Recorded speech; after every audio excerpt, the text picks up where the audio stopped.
People that are knowledgeable know that the fight that this country has been waging since its inception is for the central bankers not to take over the country. And that's why people like Andrew Jackson were elected. And that's why people revere people like Thomas Jefferson and others. The takeover's happened, and it's a corporate takeover.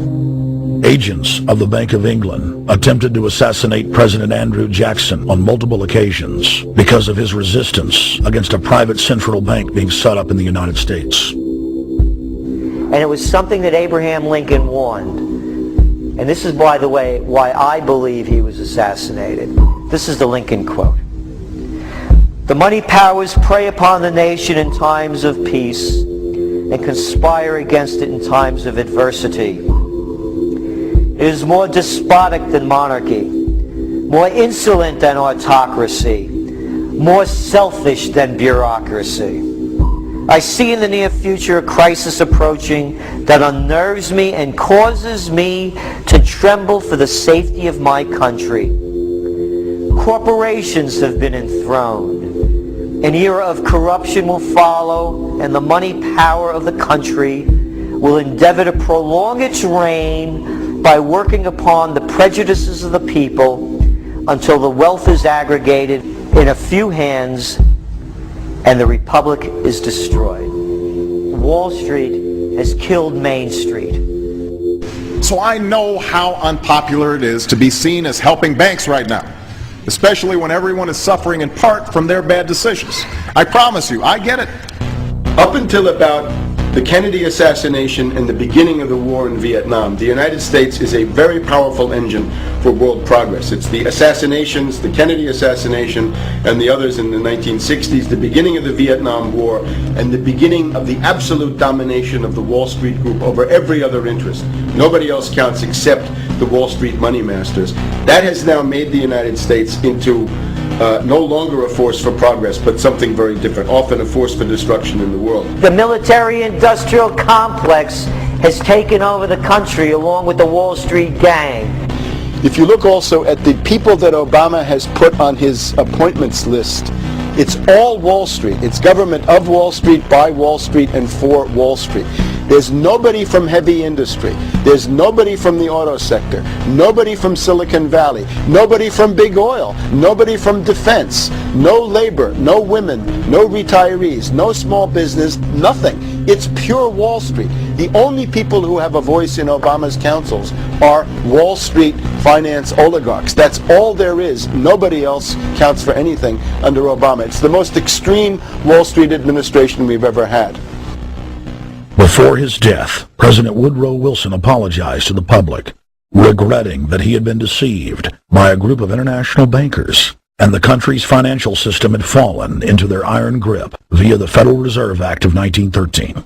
Whether sought or unsought by the military-industrial complex, the potential for the disastrous rise of misplaced power exists and will persist. Dwight D. Eisenhower, he warned the people that the military-industrial complex was taking over the country. Only 3 years after leaving office, President Eisenhower's prophetic warning concerning the threat posed to our system of government by the military-industrial complex came to pass. President John F. Kennedy had enraged the entire elite network. Now, Kennedy was brought in as somebody who was expected to be a puppet. It was thought that his pro-Nazi father, Joseph P. Kennedy, the bootlegger, the speculator, would guarantee that Kennedy would be obedient to the establishment.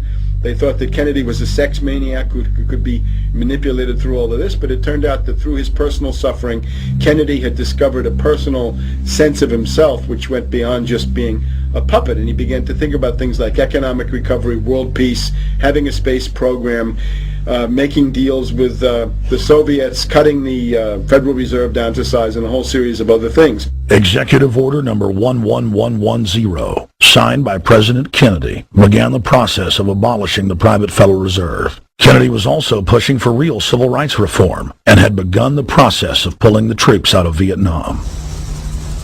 The last time you had an actual president was Kennedy. The oligarchs took swift and decisive action. when John Kennedy attempted to take the government back from the robber barons. He was brutally murdered. The message to future U.S. presidents and leaders across the world was clear. Do as you're told or die.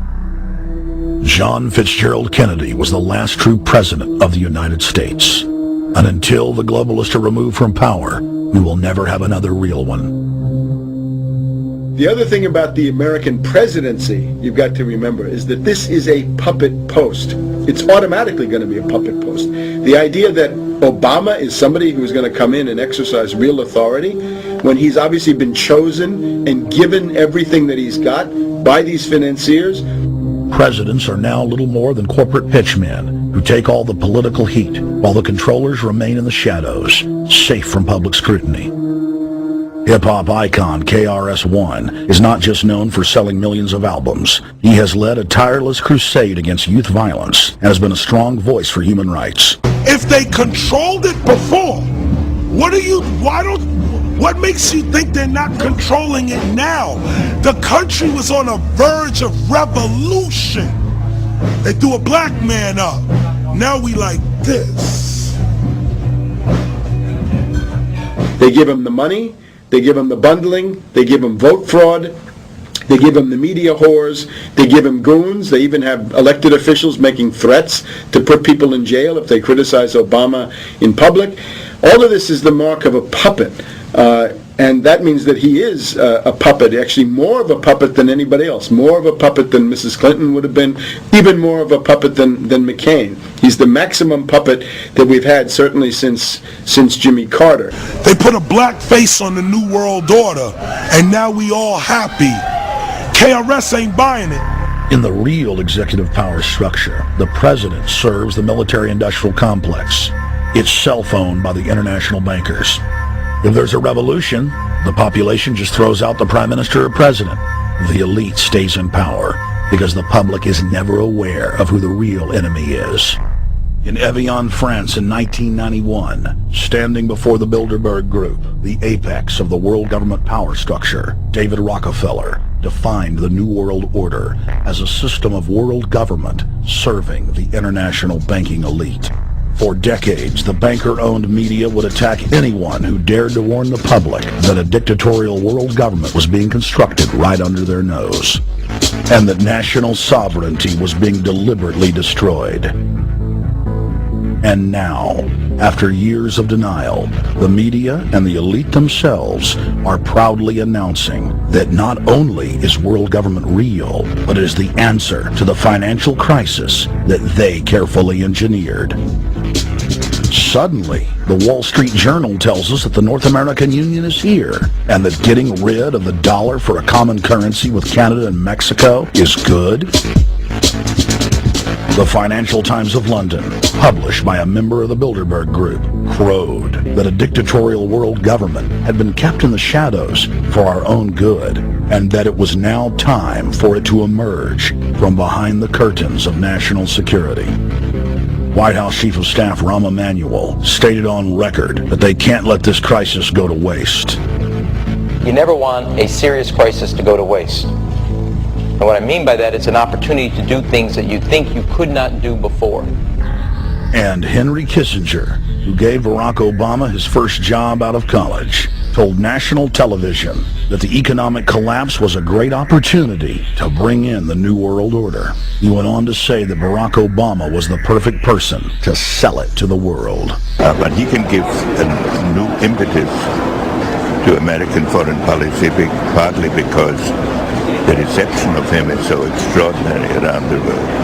I think his task will be to develop an overall strategy for America in this period when really a new world order can be created. It's a great opportunity. It isn't just a crisis. In June of 2006, our team traveled to Ottawa, Canada to gather intelligence on the shadow government's agenda for the coming years. I think that's the Queen.